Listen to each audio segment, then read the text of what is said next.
Hello, my name is Margaret Adele, and I am a sun-flushed bisexual woman who finally gave in and bought her first flannel because, yes, I am a stereotype. But anyway, I am here with another indie book review for Indie August. This may be the last indie review for Indie August. Depends on how on top of it I am in this last week, if I can get another review filmed and uploaded before the end of the month. But this time I am reviewing Way of the Wolf Ascension by Rebecca Anne Stewart. This one has actually been on my list for a while, and I usually make a point of telling everyone that you can't really trust that I'll get to it in any particular order, but this one's been on for a while, so I'm like, okay, I gotta get this one read, and I did, and I discovered something about myself, and we'll get into that.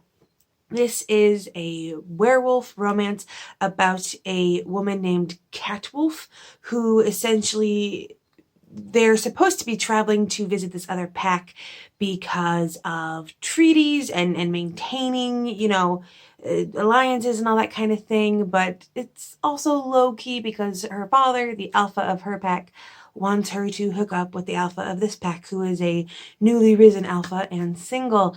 And she does not want that. She is planning on training and beating the beta of her own pack so that she can become second in command in that way. She doesn't want to essentially have a man to make herself powerful, and I was really for that. And then I started reading. Now, I used to be really into werewolf romances, but they're kind of on a spectrum for how much werewolfness is in it. In some cases, it's just a case of they're a pack. This pack is very tight-knit, and yes, there's a leader. And then in other cases, it's a hierarchy and the first, second, and third in command and omegas and all these, terminology used. And this one lead more towards the strict end. And I have discovered a little something about myself, and that is I think I've grown out of this genre as a whole, or at least the more strict side of it. Now, first of all, and this is such a tiny little thing to get caught up on, but I couldn't help it. They kept referring to everyone as male and female, like constantly. Like her father, this was weird to me, would refer to both his mate, his wife, and his daughter as my female, which weirded me out, but whatever. So she meets him and she can feel attraction to it, but she hates it. And I'm sitting there reading going, oh God, please no. Please, please, please no. She's giving in, isn't she? Oh crap, she's giving in. And of course, she starts to give in and crumble, and everyone's like, oh, maybe it's the fates, it's the gods. And I'm sitting here reading this thinking, no, I don't want her to.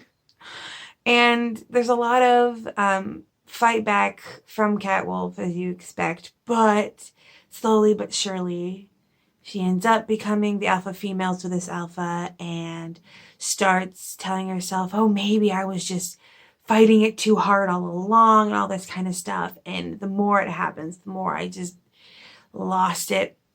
I'm usually a hopeless romantic, and I usually love the lovey-dovey parts. In this case, I actually preferred the big blowout fights they had over the lovey-dovey parts. I was like, yes, get in his face, scream at him, he is an asshole. And then they would get a lovey-dovey, and I was like, yeah, I don't, whatever. In general, there was such a gender role setup here. At one point, Catwolf talks about being the alphas to punish, and I was like, no, I don't like this. And I can't blame the author in particular. This is part of the genre, which is usually not as played up in other genres, and it's tried to be played off as, oh, this is because they're wolves and it's the wolf side, and that's why. Fun fact, there was a study done years ago, I think like early 2010s, that shows that the way that people think about wolves in terms of alphas and dominance isn't quite how people thought it was, that the alpha is actually kind of a myth, and that it's actually more of a family group, and that what we assume are the alpha pair is actually just the parents of a family group. So in that respect, a lot of what we know about wolves isn't actually that hierarchical. There's a hierarchy, but not to this extent. So after learning that, pretty much I was wondering how I would feel when I read the next werewolf romance, and sure enough, I couldn't get out of my head. Now, I'm not going to fault the author for not knowing that. I mean, the study had been out for years and years before I even heard about it. It's not common knowledge at all. So I'm not holding that up. But knowing that, I was looking at this going, none of this matters. None of this is a real thing. But even if it was, I mean, it's werewolves. You can pick and choose what wolf aspects you're going to have.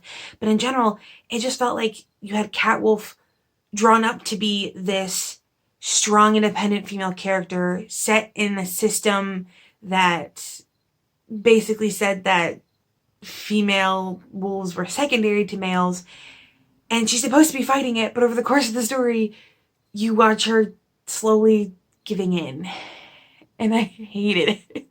I hated that aspect, because the character is fairly well written. She had independent goals and was working towards them and was defiant and independent. And I'm watching her defiance and independence slowly ebb away with every passing lovey-dovey moment. And I wanted to scream, get a hold of yourself. He's just a dude. And on top of that, there was another, I guess you'd call it romantic rival. And I'm not the biggest fan of any kind of romantic love triangle, because for the most part, it's never really a triangle. It's the two people you know are going to end up together, and the momentary distraction that comes in for drama.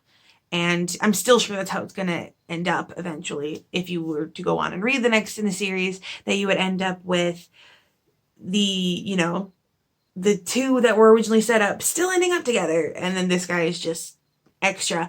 But I found liking that he was there, and I usually don't, because I wanted him to screw things up.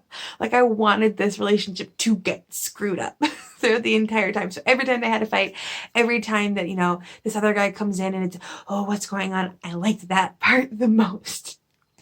But again, I struggle to say that this is the book's fault or the author's fault, because if you like standard werewolf shifter romances, you'll probably like this one. I'm just discovering that I probably outgrew this one, and I might need to add it to my list of genres that I'm iffy about getting sent reviews for.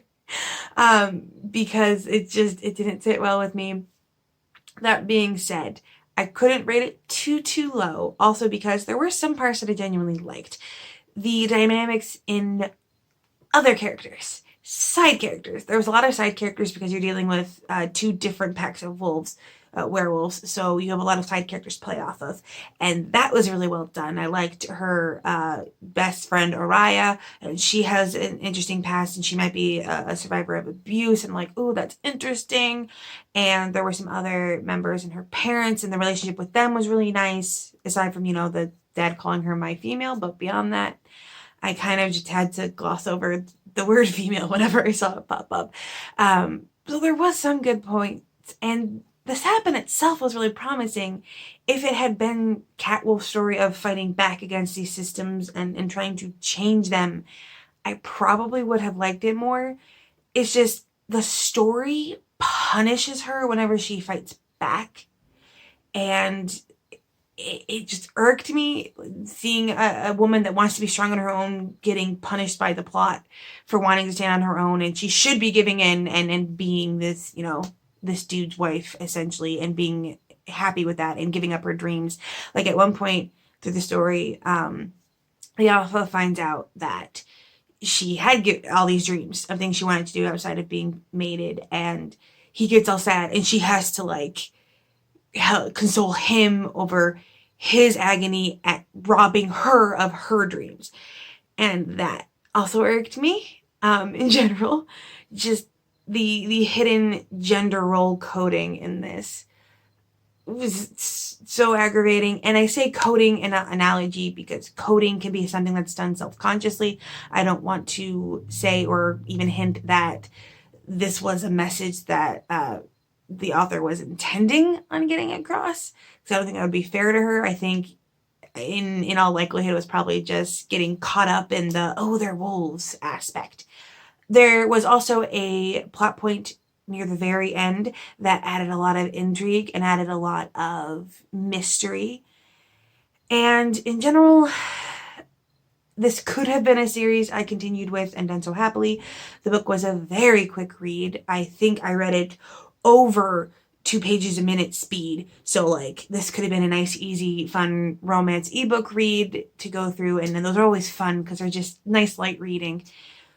But I don't want to continue because I don't want to watch Catwolf continue to settle, continue to give in, and the narrative to continue to try and explain why that's not a bad thing, that she had given up, or not even given up, had been forced away from all of her dreams to instead become this guy's mate and only have power because she's his mate.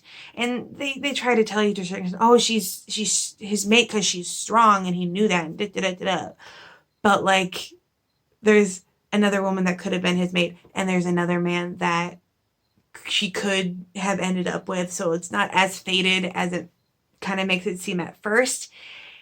And I'm looking at this going, if she was really strong, she would have bypassed this entirely. And it was just aggravating. There are mysteries I would like to hear about, but I can't watch her continue to crumble.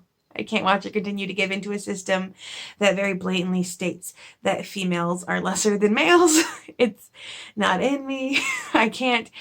So I am probably going to pass on this genre moving forward and give this a 3-star, because while the premise was there and the side characters there, I can't get beyond watching a strong woman crumble. I want to see all strong women thrive. You are all queens, and I have no choice but to stand.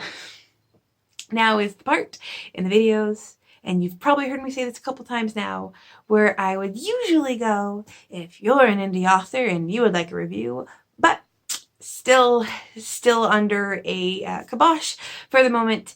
I am very steadily catching up. I am impressed with myself and how much I've reviewed this month, but still not ready to be open yet.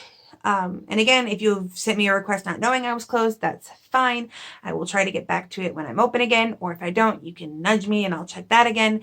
But for right now, gonna keep checking.